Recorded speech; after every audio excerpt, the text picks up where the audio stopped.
Traz uma palavra de Deus para o teu coração, para o meu coração, que está em João 6, do versículo 52 a seguir. Disputavam, pois, os judeus entre si, dizendo: como nos pode dar este a sua carne a comer? Jesus, pois, lhe disse: na verdade, vos digo que se não comerdes a carne do Filho do Homem e não beberdes o seu sangue, não tereis vidas em vós mesmos. O que ele quis dizer foi vida espiritual. Quem come a minha carne e bebe o meu sangue tem a vida eterna, e eu o ressuscitarei no último dia, porque a minha carne verdadeiramente é comida, e o meu sangue verdadeiramente é bebida.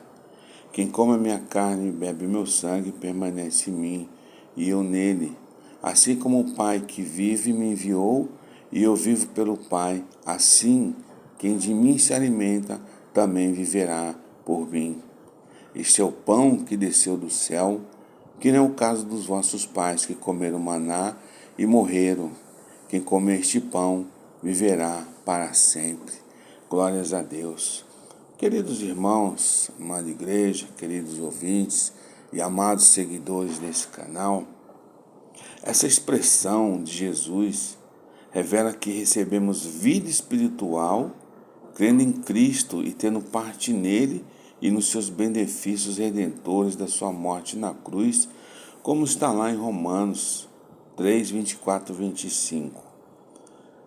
Destaca ainda a verdade que continuamos a ter vida espiritual à medida que permanecemos com Cristo vivo e na sua palavra. Se você comparar o versículo 53 com o 63, onde ele diz: as palavras que eu vos disse são espírito e vida. Participamos de Cristo, portanto, à medida que temos fé nele e aceitamos a sua palavra em atitude de oração. Glórias a Deus.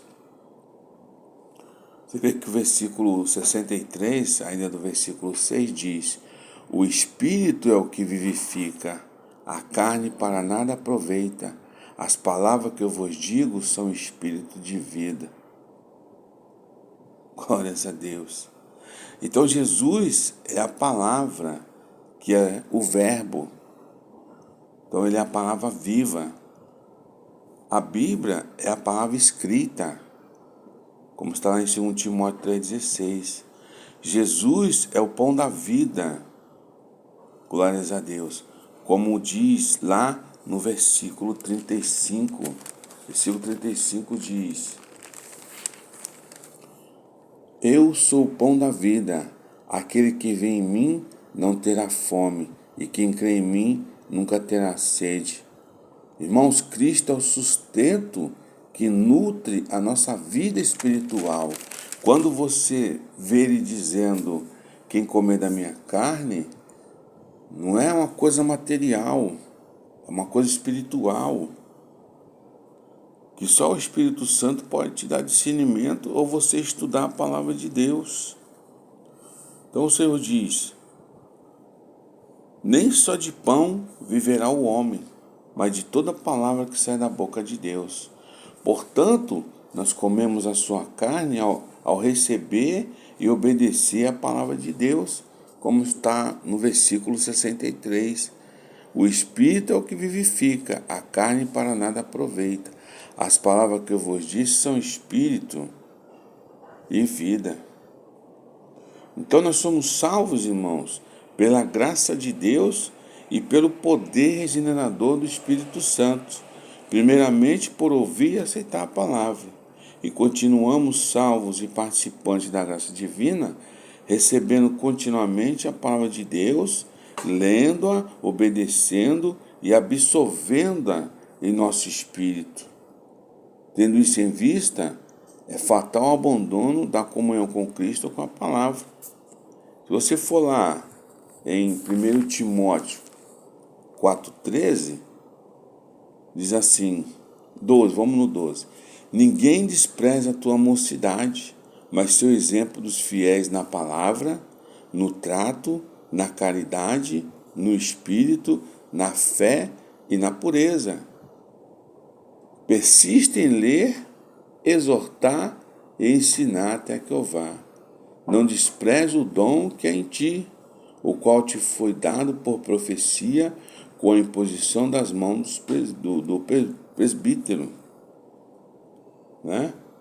Então, Paulo diz a Timóteo ser um exemplo. Uma das qualificações mais importantes para você que está na igreja, para um dirigente eclesiástico, é que seja um exemplo aos demais crentes. Né? Exemplo no grego quer dizer um modelo de pessoa, uma imagem, um ideal, um padrão. O pastor, antes de mais nada, deve ser um modelo de fidelidade, de pureza e perseverança. No viver religioso, somente deve ocupar o cargo de pastor da igreja o homem o qual a igreja possa dizer aos seus membros: este obreiro tem uma vida cristã digna de ser imitado. Mas antes de tudo, tem que se persistir em ler, em exortar e ensinar. Então, eu espero ter tirado a dúvida, porque comermos a sua carne quando recebemos e obedecemos a palavra de Deus. Então, quando Jesus fala comer minha carne e beber meu sangue, é uma expressão que ele revela que recebemos vida espiritual, crendo nele e tendo parte nele e nos seus benefícios redentores da sua morte. Né? E destaca aí na verdade que continuamos a ter vida espiritual à medida que permanecemos no Cristo vivo e na sua palavra. Que Deus te abençoe, te dê um bom dia e procure sempre estar lendo a palavra. Qualquer dúvida você sabe onde me achar, é só ir no Zap que estaremos lá para tirar suas dúvidas. Fica com Deus e um bom fim de semana. Deus abençoe sua casa, seus filhos, seus projetos. Glória!